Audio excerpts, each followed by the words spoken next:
Dear Grace, back to news for a little while, and then I'm going to read a different movie idea, or read as much of it as I can. It's extremely fucking long. Probably take me 6 hours to read it. Don't get an hour a day for the next 6 days. If it works out. If it doesn't, you'll get more of this shit. Death toll in central Texas. Flash floods near 70. The sheriff says 11 campers... something. More soldiers, more money. Canada's top soldier extols benefits of spending boost. Sure, benefits to the soldiers. How the fuck does that help Canada? Elon Musk says new U.S. political party formed, named America Party. Well, that wasn't obvious.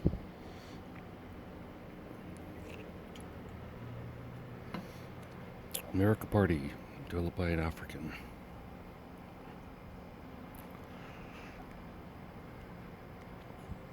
It's like how people seem to believe he was born there. Holy sugar, rare enormous shark spotted near PEI. You been to PEI, Grace? I have. Splat. Prime Minister Carney struggles to flip perfect pancake at Calgary Stampede. Uh-oh. He didn't get all the training he needed. She said all politicians are actors. All actors are... actors.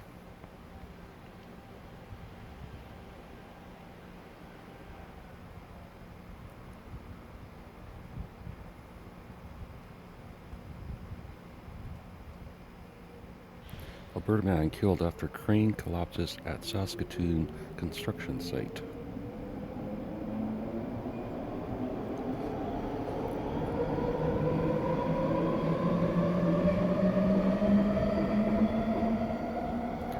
Convicted Quebec killer on the loose after prison break. Lock your doors, Iris. Man shot seriously injured while driving down Barton Street. Don't know where that is.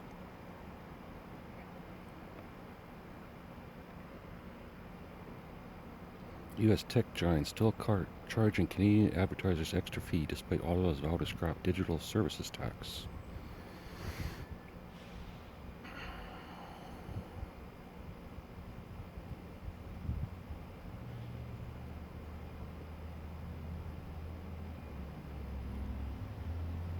Let's try science. And give it a good refresh. It's good news stories. Don't be so boring for you, Grace.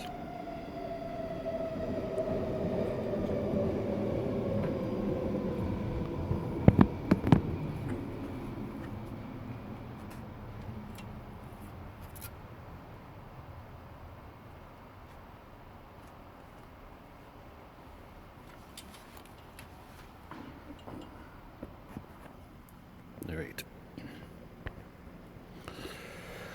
NASA, those jerks. James Webb discovers potential habitable planet. Just fucking get it over with already. I mean, they release this shit so fucking slow.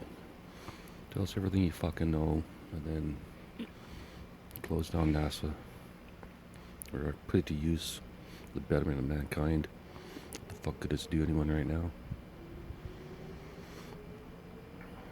How to use fusion to get to Proxima Centauri's potential habitable exoplanet. Yeah, we can't even get out of our own fucking orbit.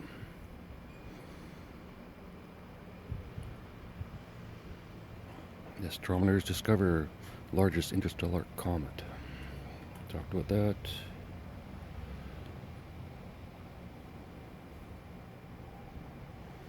Reviving SETI with high energy astronomy. Waste of time. What is water condensation and examples? Really? People don't know what the fuck water condensation is? I mean, this is supposed to be news for adults.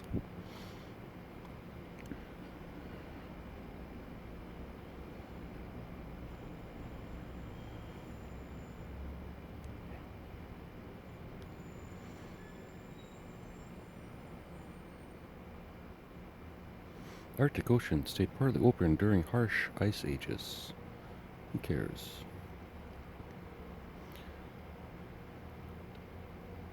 By the way, before I start reading the movie idea, there's a lot of heat on Twitter right now. Racism, especially by Canadians, and I'm not quite sure why.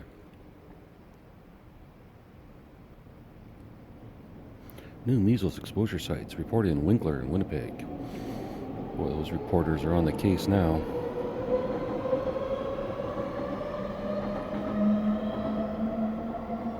No new measles cases for 21 days. New COVID variant, SAS Chief Medical Health. There's a new COVID variant. I mean, it's just like a fucking cold. If they actually tracked all the different little viruses in a cold, I'm sure it's a million different fucking variants. A bunch of idiots.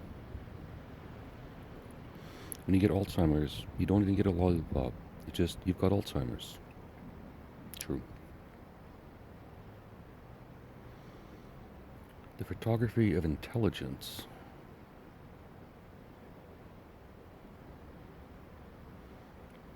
It's gonna be bullshit, but I'm gonna read it anyways.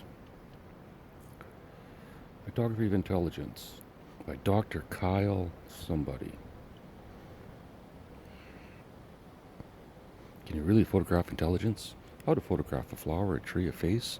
Probably yes, with what doctors call functional magnetic resource imaging, for example.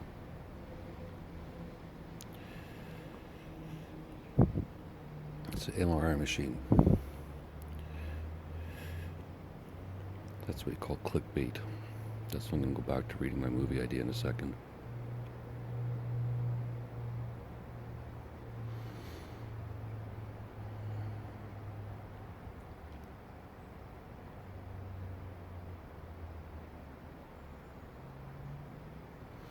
Journal. Public health misinformation is feeding a disease crisis. Yeah, the public health information provided by the government.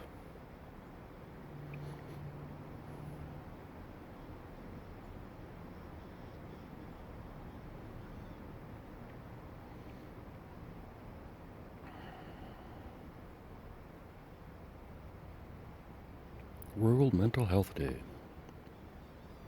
Is cheese behind your nightmares?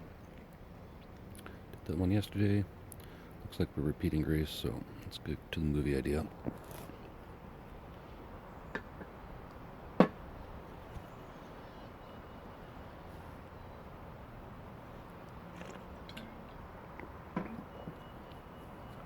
should play some music in the background.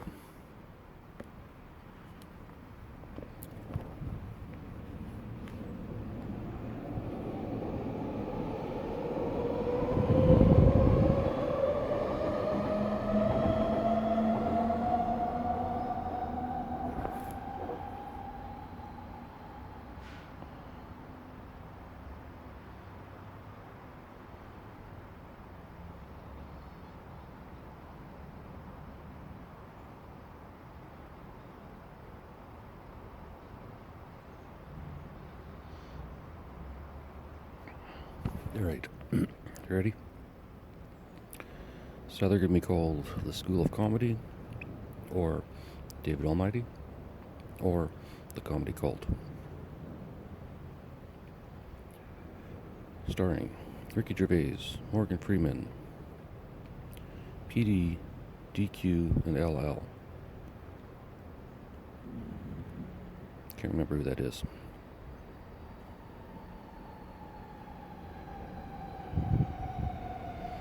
Story by David and Grace, mostly David. Script by Tony Hinchcliffe, Joe Rogan, and others.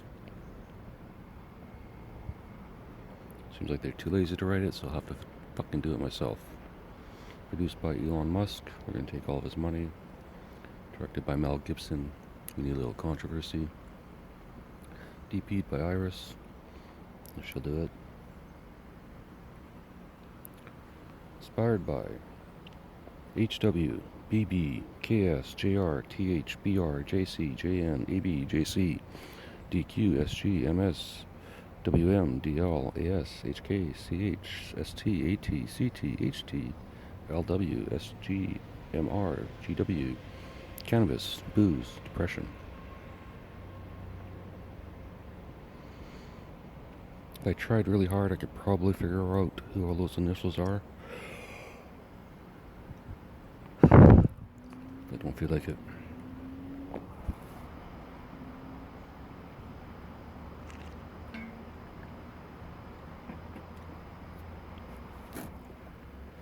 Note to reader. The following scenes may or may not be in order. I have yet to decide. Or maybe I'll make this a series instead.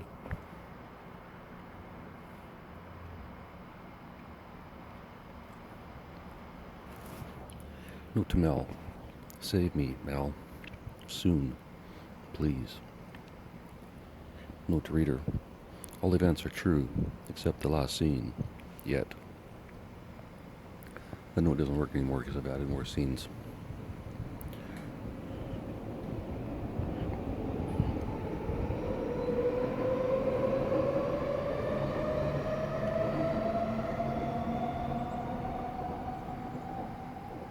Grok, if I give you any edits, make a list. Or if you have access to the document, make the edits yourself. Save me the time. Scene, the street corner. Exterior, downtown Vancouver, street corner, day, June 14th, 2016. Bustling street corner in downtown Vancouver. David, an incredibly handsome 60-year-old man, stands with his daughter, Iris, 20, of normal attractiveness.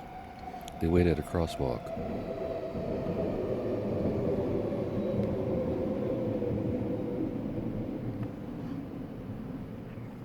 Three pretty female, possibly international students arrive and join them at the corner, chatting among themselves. Suddenly, everything goes black. The sun disappears for 1.5 seconds. Blackout. Beat. 1.5 seconds of total darkness and silence. Lights and audio returns. The sun reappears. Lights and sound returns, but the occupants of the crosswalk are confused, dazed, stunned.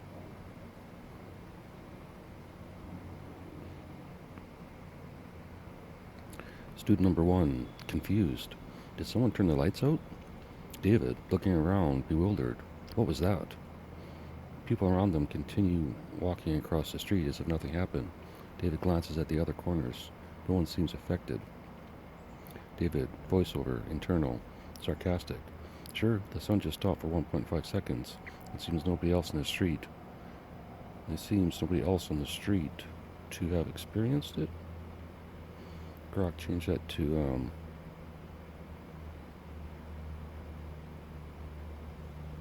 Sure, the sun just stopped for 1.5 seconds, and it seems nobody else in the street experienced it.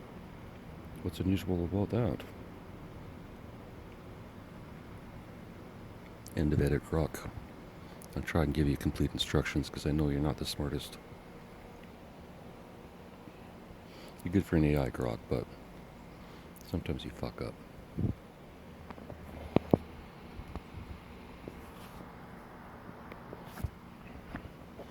And now the three girls are walking away.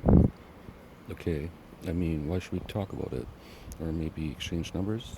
Just because the sun ceased to exist for only 5 people in the corner for 1 second? Exists for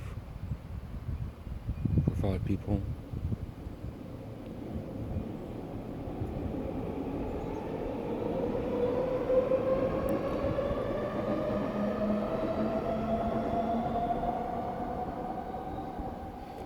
Iris and the students disperse without exchanging numbers or acknowledging the event. Past the first comment. David, voiceover internal. Why would that generation care? David and Iris begin crossing the street. Flashback. Time stops. The world around David freezes. Morgan Freeman steps into the frame, appearing out of nowhere. Morgan Freeman. Hi, David. I'm God. David, unimpressed. Sure, and I'm Adam. What's up, God? Morgan Freeman. Are you sure you want to take this approach? David, mirroring. Are you sure you want to take this approach? Morgan Freeman, you think you're better than God? David, you mean better than you? Morgan Freeman, notice something, David? David, looking around. Yes, time has stopped. Nobody is moving. Why are you stating the obvious? Morgan Freeman, anything else? David, it's quiet, very quiet. Morgan Freeman, isn't that what you seek, David? David, how can I help you, God? Morgan Freeman, don't you think it's a little funny, David, that I'm an actor who plays God but is God? David, sarcastically, sure, hilarious. What's it got to do with me? Morgan Freeman, straight to business, David? David, yes, Mr. Freeman.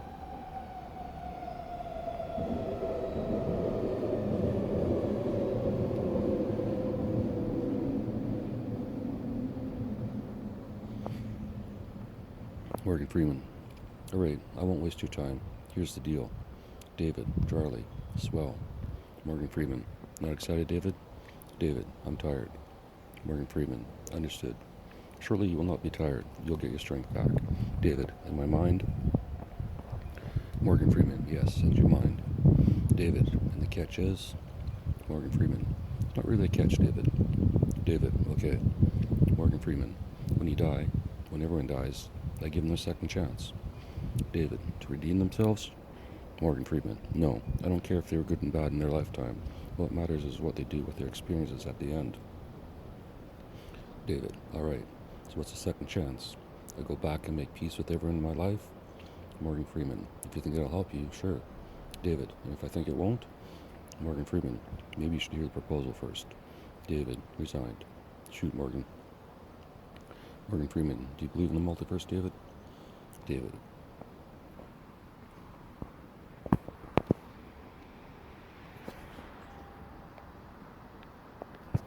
Sure, if we're in a simulation or some system where it's easy to duplicate Earth, so to speak. Morgan Freeman, perfect. We are in such a system. And no, I'm not going to tell you how it works. The workings are unimportant. David, fine.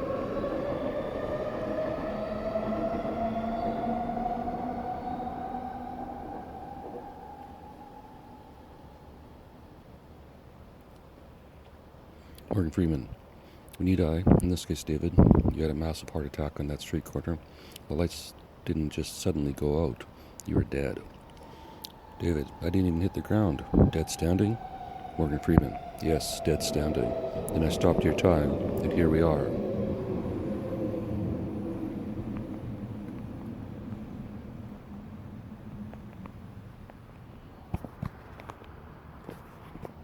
What was the cause of my heart attack?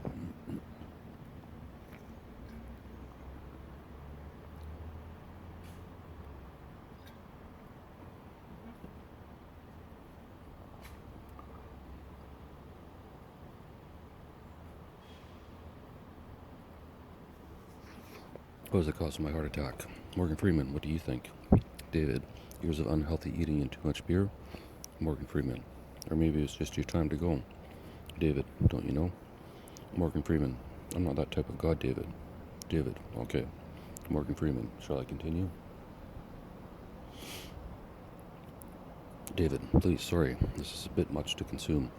Morgan Freeman, I understand. But do you feel scared or any emotion? David, not really. Morgan Freeman, good. Here's the deal. You can quit life now and take your chances in the afterlife. I know I'm not going to explain what that would entail. You'll have to risk it, just like when you were alive. You had a choice to take your own life, and you didn't. Or you can continue living. I'll wipe your memory of this conversation. You'll go back to your life with a special ability. David, sounds corny. Morgan Freeman, not interested? Or shall I finish? David, keep going. Morgan Freeman, with your special power, you'll return and attempt to do better than Jesus. David, did he disappoint you? Morgan Freeman, no, he was the last one to pass his test and create his own universe. David, oh, so he has a universe, and you have a universe? Morgan Freeman, and others. David, and I'm in yours? Morgan Freeman, yes. David, because. Morgan Freeman, you didn't believe in Jesus or God, but you believed in me, in my movies. That made you part of my universe. David, so if I believe in Jesus now, I'll switch to his? Morgan, no, it's too late. You're dead. You get to continue, but from this point forward in my universe. David, so you're going to copy and paste your universe and put me in charge? Morgan Freeman, not exactly. You have no powers except your special power. David, so I can't heal people? Morgan, you can if you pick that as your special ability. David, can we call it something else?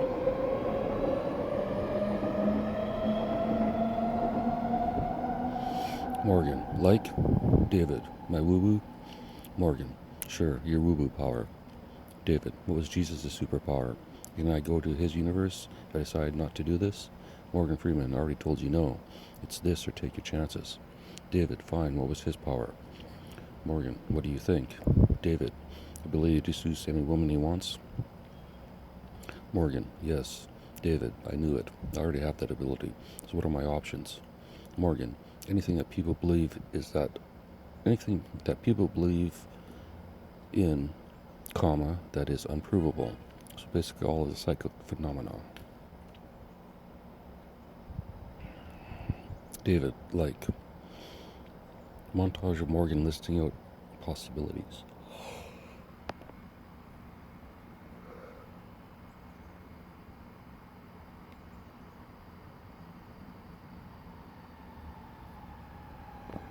Note to Mel.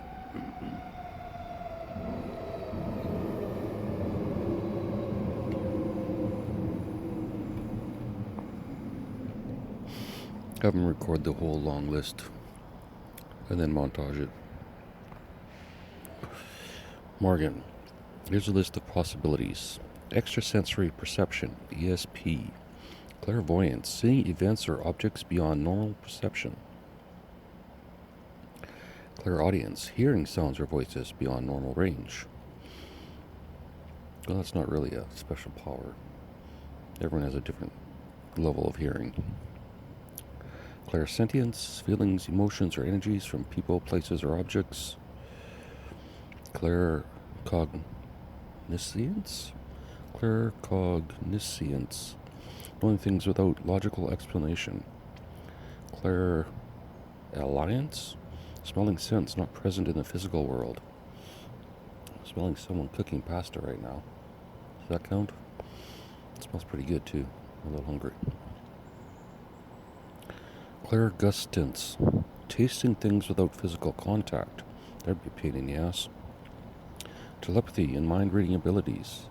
Telepathy, mind-to-mind communication. Mind-reading, directly perceiving thoughts. Psychometry, reading information from objects.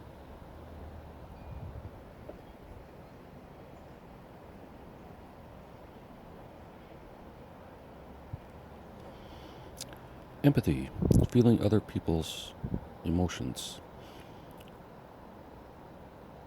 I guess some of this isn't provable, but it seems kind of logical. Precognition, knowing future events before they happen. Retrocognition,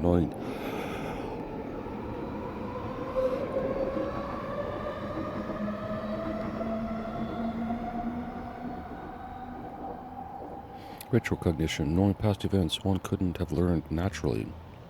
Physical and energy manipulation. Telekinesis, psychokinesis, moving objects with the mind.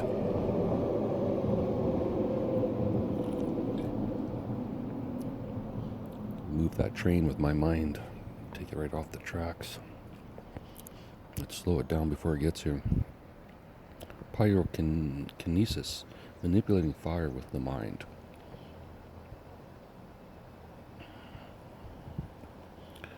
Cryokinesis, manipulating ice or cold. Electrokinesis, controlling electricity or energy fields. Hydrokinesis, manipulating water. I'm not saying that right, but kinesis, kinesis, doesn't matter. Aerokinesis, controlling air or wind. Geokinesis, manipulating earth or stone. Time and space related abilities. Time slips, experiencing past or future moments in real time. Bilocation, appearing in two places at once. Astral projection, traveling outside the body into other realms. Spiritual and paranormal abilities. Mediumship, communicating with spirits. Automatic writing messages from non-physical entities. Channeling, allowing a spirit or entity to communicate through oneself. Out-of-body experiences, perceiving the world while outside one's body. Remote viewing, seeing distant locations without being there physically. Other unusual abilities. Dowsing, using tools to find water, objects, or energy fields. I'm a pretty good dowser. Psychic healing, healing through energy or intention. Apportation, objects appearing or disappearing without explanation. Ectoplasm manifestation, physical substance appearing during spiritual communication. David, shit, that's quite a list. Did you have that memorized? It's like you got it from AI or something. Morgan, pick David. David, any suggestions? Morgan, what are you best at, David? David, comedy. I'm a hilarious comedian. Morgan, who hasn't gone on stage, correct? David, fair enough. I'm a good listener. Morgan, okay, so what's your pick? David, let's go with telepathy, mind-to-mind communication. Morgan, okay, here are the rules for telepathy. To use telepathy, you must become mute for at least 2 years before it activates. And to use it on others, they must believe you are capable. How you get them to believe is your choice, but without force, of course. David, if I get them to believe, then I can talk to them in their mind. Morgan, yes, and then with you.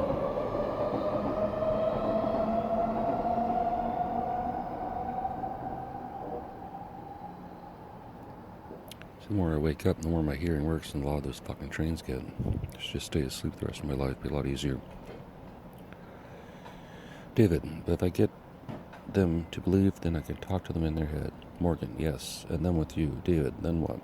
Morgan, then be Jesus. David, a bit broad, Morgan. Morgan, help others, David. David, what about myself? Can I use telepathy to fill my bank account?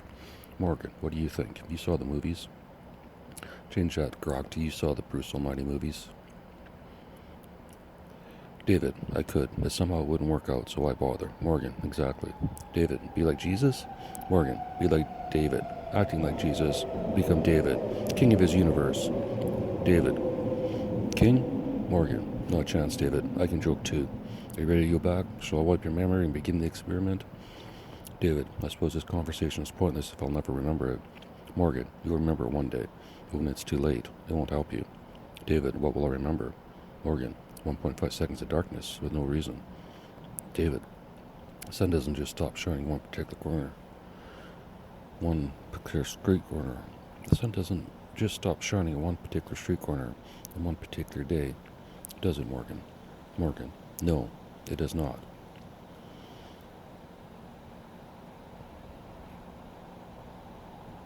Cut to downtown Vancouver street corner, continuous.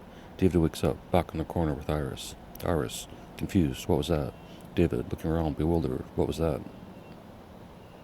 They talked about it through the day and into the evening, but with no apparent explanation. The incident fades from daily conversation, leaving them both to wonder. Fade out.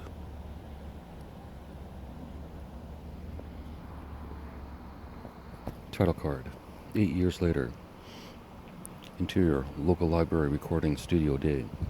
Finally able to remember, David sits in a recording studio, typing out his conversation with God, Morgan. Fade out. It's the first scene, Grace. Let's see how long that took to read.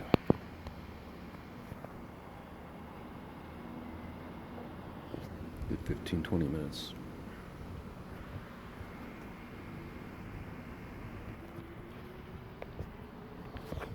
Scene, deafness.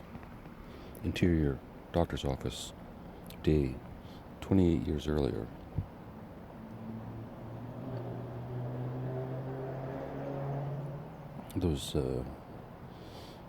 I got all my numbers wrong on the Iris stuff. Shouldn't be 28 years. It should be 18 or something. This scene is from Iris's point of view. A 1-month-old baby with her own voiceover, audible, no other sounds. Iris, voiceover.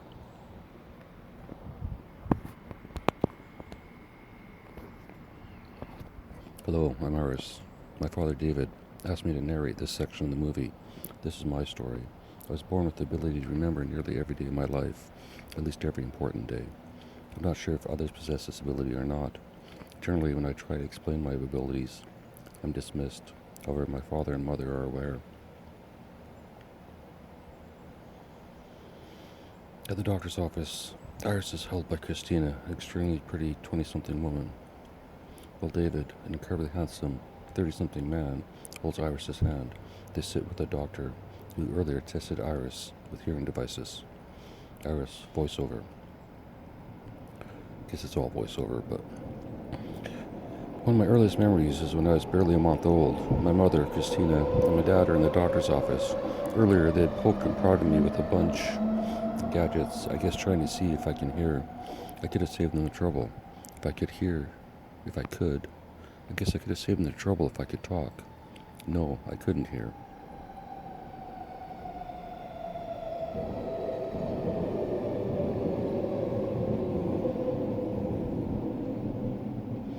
The doctor gestures, explaining options for the deaf. David listens intently, his expression slowly, his fucking expression showing determination. Christina cries gently, not sobbing. David holds her hand as well. But focuses on the doctor and Iris, not Christina. Iris, I'm watching the doctor explain options for the deaf, schools, future possibilities, etc. Dad is listening, but I can see the wheels turning in his head. He's trying to cure me before I'd been diagnosed. Mom is crying, gently, not bawling. Dad holds her hand, but looks at the doctor and then me, not Mom. I'd be remiss not to describe my parents physically. Well, at least I know how my father writes. I'd be remiss not to describe my parents physically. Well, at least I know how my father writes, and will indulge his humor.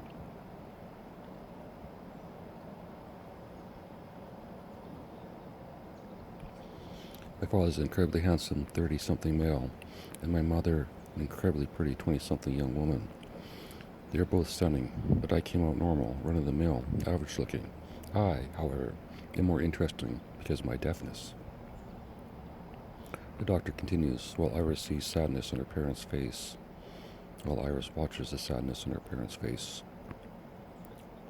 Fix that, Grok. Iris. The doctor explains the options to my parents. I see the sadness in their faces. I wish I could say, it's okay, I'm okay. As I recall this almost 30 years later, I'm not sure if I'm projecting my thoughts or remembering my thoughts. I'm not sure it matters, as the emotions feel the same. Somehow, even as a 1-month-old, I knew about senses. Maybe not the term hearing, but I knew they were trying to communicate with me as I was with them.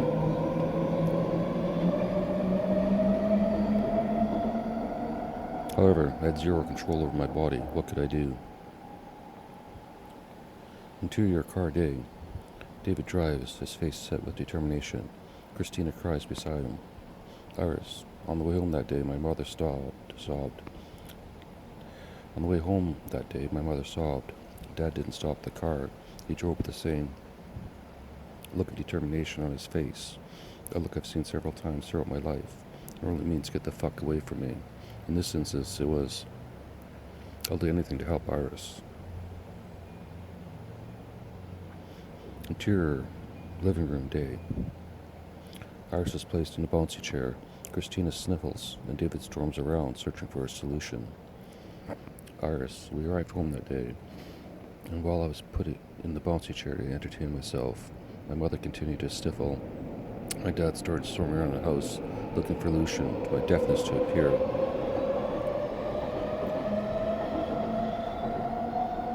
I guess I really don't need to read the stage instructions for that with these voiceovers, because it's basically the same, but whatever. Grace. David notices a book, How to Teach Your Child to Read in 100 Easy Lessons, sent by his sister. David, shouting, how the fuck can I teach her to read if I can't read the book out loud to her? Iris.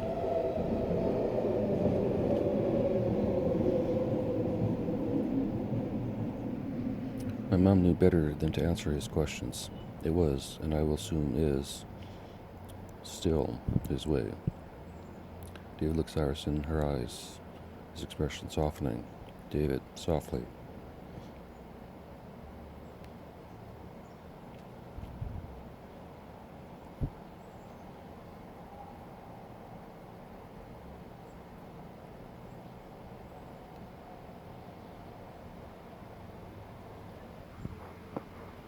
Don't worry, sweetheart. You'll read, you'll talk, you'll speak, you'll be heard. The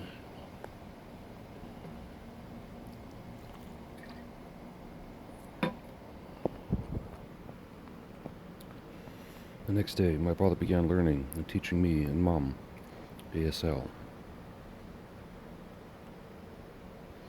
Montage, various locations, over time.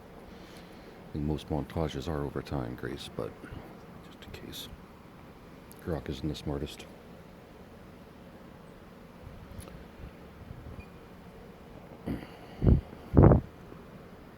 By the time anyone ever fucking comments on this movie, the AI should be able to create the whole fucking thing from scratch in this script. Grace. Montage, various locations over time. Iris at 1 month. Signs basic words with David.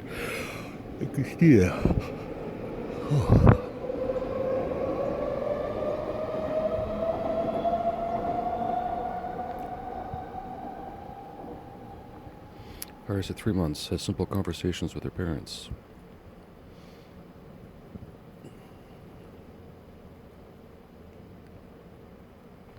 David and Christina pack boxes, preparing to move to the city. Iris, within 1 month, I had a vocabulary of 1-year-old.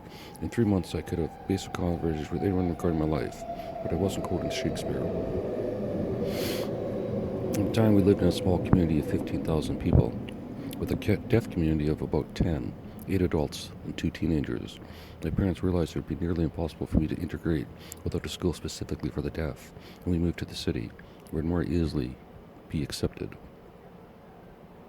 Or I would be more easily accepted. Interior City Apartment. Day, age 2. Iris, now 2, signs proficiently with other deaf children and families. Iris, by age 2, I could sign proficiently and was surrounded by other kids and families with the same issues. We began to settle into routine until one day, after a birthday party for a deaf friend. Interior car day. David drives, his face showing determination.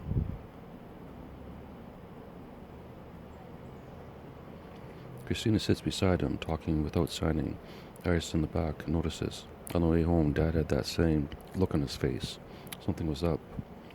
Because I could never hear, I couldn't read lips, but I could see theirs moving and knew what that meant. 99% of the time, my parents talked to each other verbally and with ASL simultaneously, partially to practice and to show me they weren't hiding conversations from me. However, when they didn't sign, I knew something was up. They were talking about me or something over my head. Iris interrupts, signing to her parents. Iris, I interrupted them and asked them to sign. Dad did sign in a minute. He had never told me to wait before. This was important. David, to Christina. I watched the entire conversation and parent to their kid. They thought they were hiding, but I could see them in the mirror. You read their conversation backwards? David, I guess, not the point. Either way, ASL isn't secure. Anyone can listen in. It's unfair for Iris and other deaf kids. It's really more of a book than a movie at this point, but Christina, it's their only option. David, no, I don't think it is.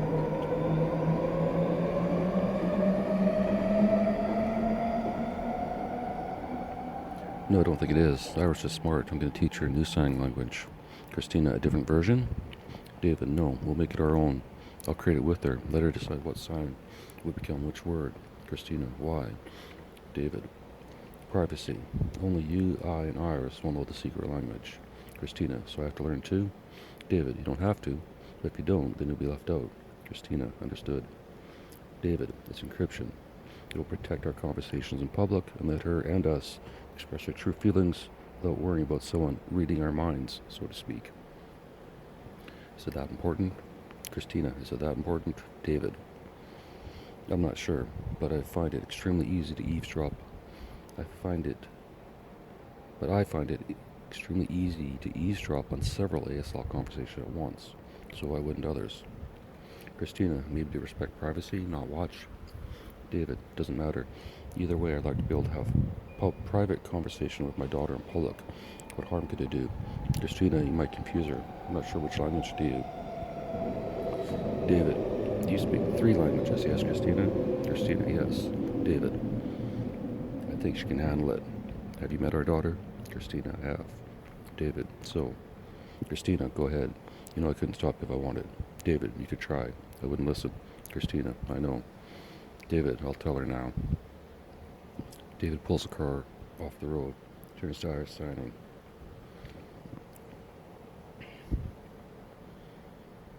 Iris, this day I remember clearly. After they started signing again, Dan turned to me and said, remember that book we read, where a brother and sister had a secret language? Iris signing, yes.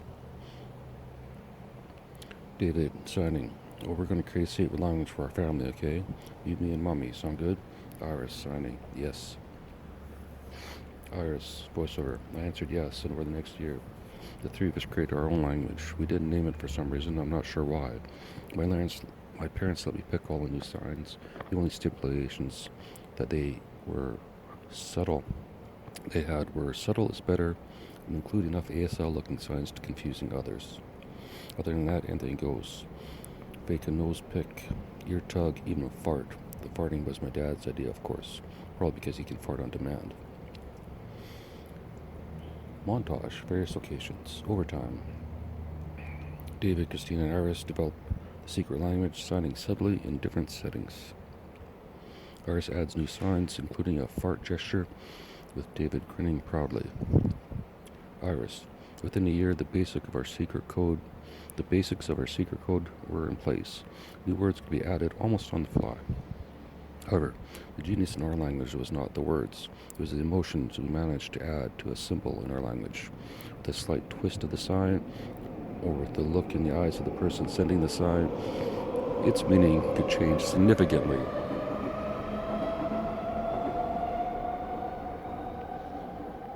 I'm hungry can be I'm really hungry, a little hungry, or super fucking hungry, with a wink. Interior City Apartment, day, age 5. Iris now preparing for grade 1 at deaf school, signs with David and Christina. Iris. Fast forward a year later, and I'm preparing for grade 1 at the deaf school. My dad and I normally talk with our secret language. My mom and I go back and forth, sometimes mixing them both. Dad doesn't care as long as it looks like gibberish to the others.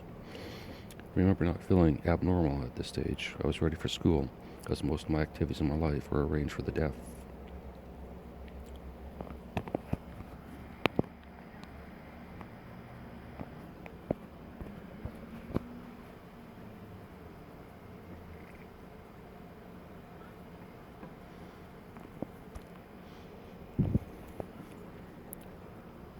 Exterior, swimming pool, day. David interprets for Iris during swimming lessons, as he missed the deaf program. Iris, voiceover. One exception was swimming. We missed signing up for the deaf program, so Dad did the lessons with me, interpreting for the instructor. The lessons were going well until one day, on the way home, we were in an accident. Interior, car, day. David drives with Iris in a car seat. The drunk driver crashes into them. The impact is hard, and Iris's head slams into the side of her car seat. Iris. Hit by drunk driver at 11 a.m. We weren't going fast, but the other car hit us hard enough to cause my head to slam into my car seat. The vehicle stops. Iris cries loudly, louder than ever before. David exits the driver's seat and jumps into the back to comfort her. Iris, the vehicle came to a stop, and I started crying, loudly, louder than ever before. My dad got out and jumped in the back seat to comfort me. They didn't realize what was going on. The bump on my head cured my deafness. Well, at the time, I didn't know it was cured, only that I could hear the outside world, not only my thoughts. And it was loud, very loud. It hurt. I covered my ears with my hands, instinctively, and continued to cry, hard. David notices and signs to Iris. David signing, can you hear? Iris. Nods. Hands on ears. Shaking. Yes. David places his hands over her ears.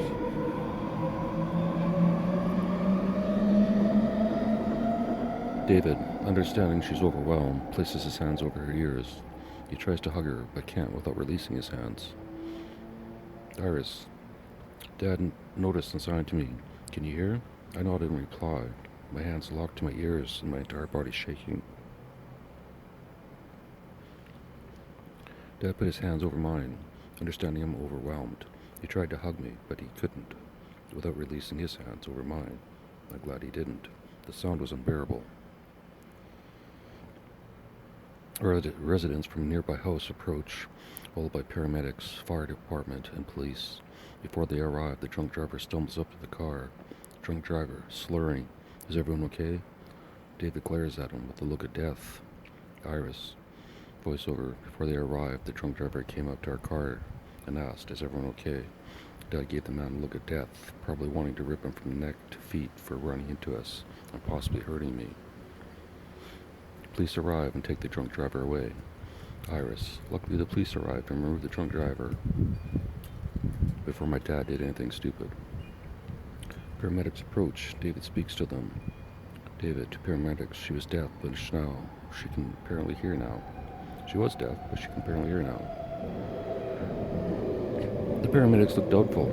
David removes his hands from Iris's ears to show them, and she immediately grabs them back, covering her ears. Iris.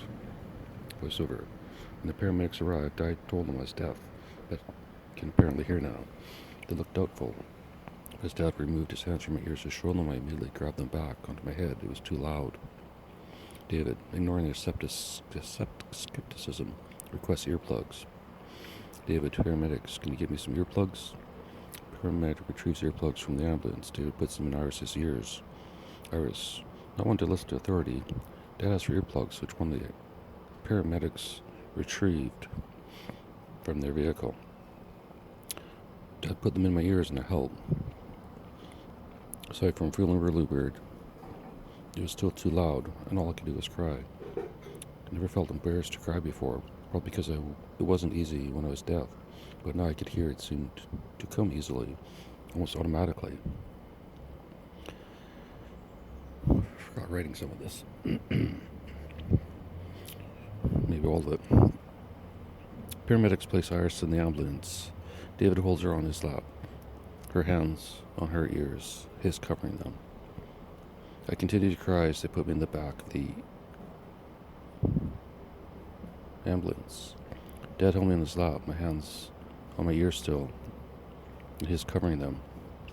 A fireman approaches, explaining the vehicle will be towed. David notices his ear protectors. David, to fireman, do you have a spare protector of ear protectors for my daughter? She just regained her hearing and it's too much. The fireman nods.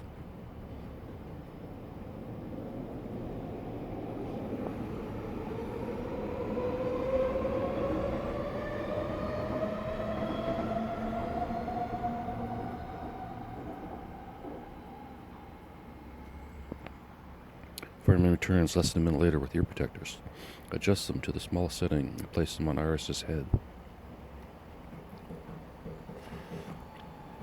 Iris, the man nodded and returned with a pair less than a minute later, quickly adjusted them to the small setting before placing them on my head. They were too big, and my dad had to hold on the top, but it worked. With both the earplugs and ear muffs, I was deaf again. I could pull my hands down and sign to Dad again.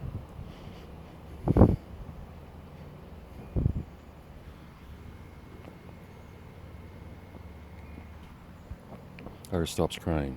David starts crying, tears streaming down his face onto her head. Iris, I finally stopped crying, and then my dad started crying. I could feel the tears streaming off his face and onto the top of my head. As my dad didn't cry a lot, I tried to look up at him, but the earmuffs prevented movement. Interior living room, years later.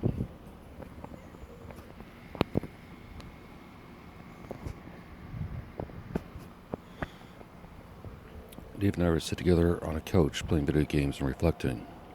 Iris, voiceover. Years later, my dad told me he almost punched the drunk driver in the face. That he wanted to, and he probably would have. And he probably wouldn't have stopped hitting him if I was actually hurt. Luckily, he didn't. Normally, a drunk is the antagonist, not the hero, or in this case, accidental hero. Why my parents ever thanked him, I'm not sure why. I don't know the person's name, so I can't. But in a weird way, I am thankful. Interior, Iris' room, Dave, age 19. Iris, now 19, holds the ear protectors from the firemen. I still have the ear protectors provided by the firemen. I don't need them anymore. I've been here now for... There's a mistake there. It says 25 years, but she's 19. It's bad math there, grok. Exterior, various locations, Canada, USA, day.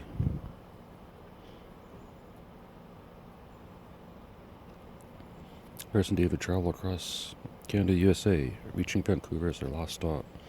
Iris, flashback or flash forward to age 19, when my mom and dad are divorced. After high school, I spent a year traveling around Canada and the USA with my dad. We were on our last stop, Vancouver. Throughout the years, I maintained the relationship with my deaf friends while creating new friends. I was tempted to attend deaf school even though I could hear. I decided against it with my parents' support. Well, Dad and I rarely talk with ASL anymore. We've maintained our secret language in our travels. It's fun and easy to communicate quickly and privately.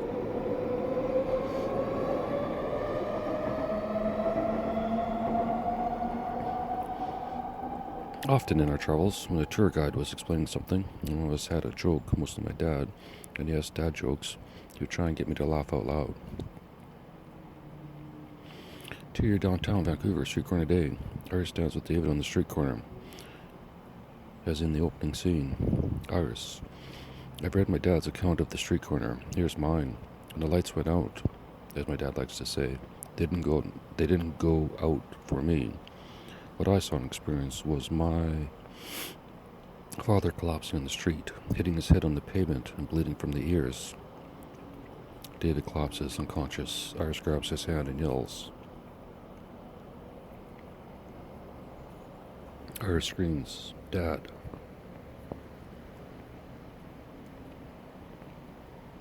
I think that's the first line in the movie for Iris, by the way. Spoken line, not sign line. I don't know how badly that train is fucking up this recording, but he doesn't move. Iris looks up for help. Iris, he was unconscious. I grabbed his hand and yelled, "Dad." He didn't move. I looked up to someone to call 911, but one of the girls on the corner already was. Student number 1 dials 911. Student number 2 kneels beside Iris, checking David's wrist. Student number 2. To Iris. He has a pulse. Iris. A second girl knelt down beside me and grabbed my dad's wrist. He has a pulse, she tells me. I'm worried about the blood coming out of his ears, but I'm grateful. Iris begins to cry, and then holds back. Iris, voiceover. I begin to cry, then I held it back. My dad needs me. David's eyes are open, staring blankly into the sky. Iris. His eyes were open, but staring into the sky. I didn't see him aware. Iris talks to David, trying to comfort him. Iris to David. "You okay, Dad? We're here. Help's coming." Student 2 reassures Iris. Student 2. The paramedics are on the way. A nurse arrives out of nowhere. Nurse. "Hi, I'm a nurse. I can help." David blinks, tries to speak, but his mouth doesn't move. Iris frantically signs to him in their secret language. Iris signing. "Are you okay?" David's hand moves, releasing Iris's hand to give a thumbs up, then closes his eyes. Iris, I felt his hand moved. He released my hand and gave me a thumbs up. A second later, he closed his eyes. Paramedics arrive and examine David. Paramedic to Iris. He's gone. Iris, voiceover. When the paramedics arrive, Dad was pronounced dead.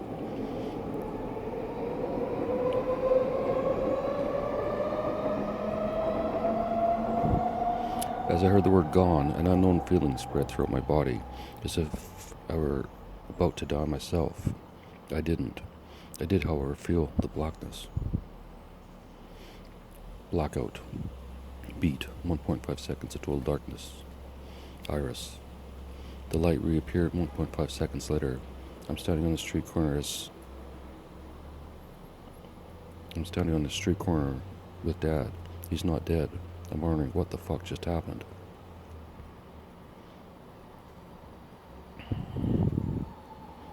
Two-year downtown Vancouver street corner continues. David Stamp Sunrise alive and well.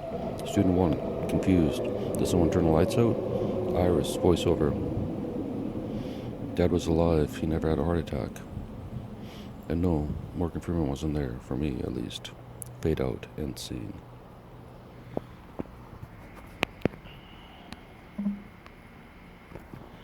Alright. Well, that was the first two scenes. It takes me an hour to read it, which means it's way too fucking long. But someone else can fix that. Or Grok can, or I don't give a shit anymore.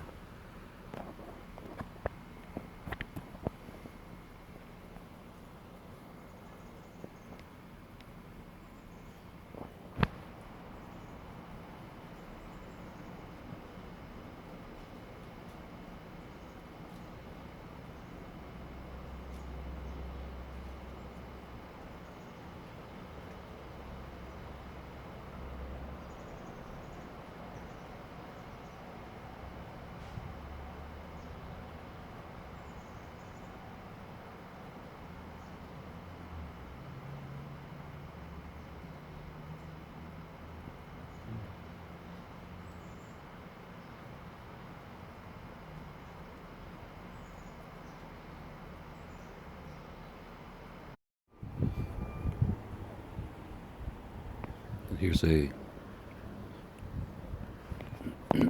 update to yesterday's movie idea, or simulation idea, whichever way you want to look at it, Grace.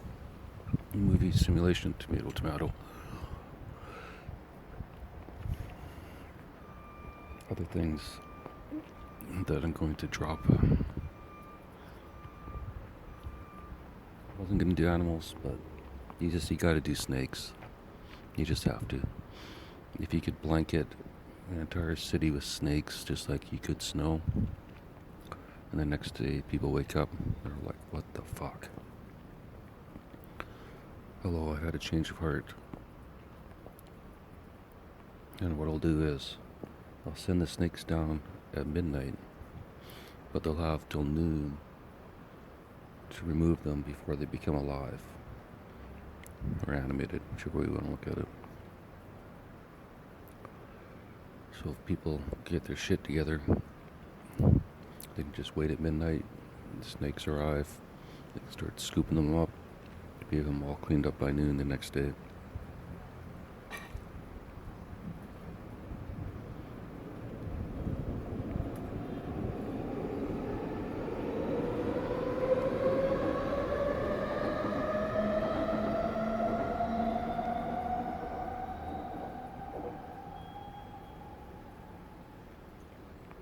And the same for everything else.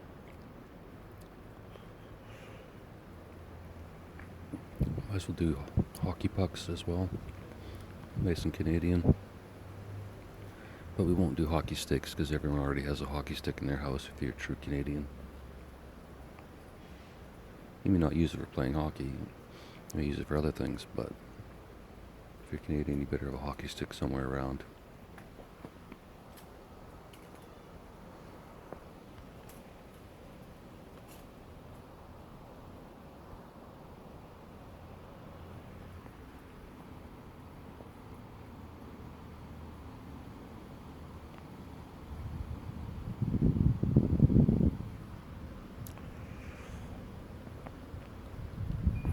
In my case, I used a hockey stick to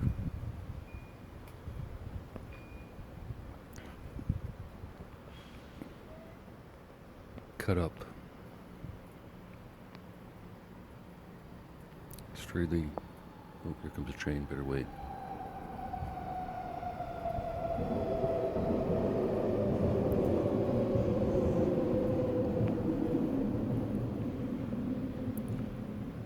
I used a hockey stick to cut up extremely large shits that wouldn't go down the toilet. Get the blade in there and chop it up into little pieces. Flush her down. Rinse off the stick in the shower, throw back in the closet. Good to go for next time.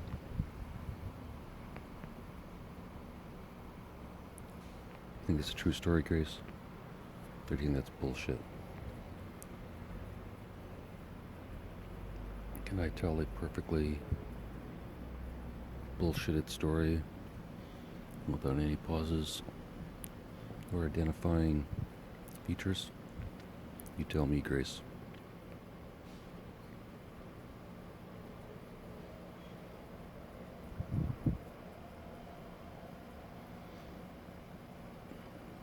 Now I guess I'm done.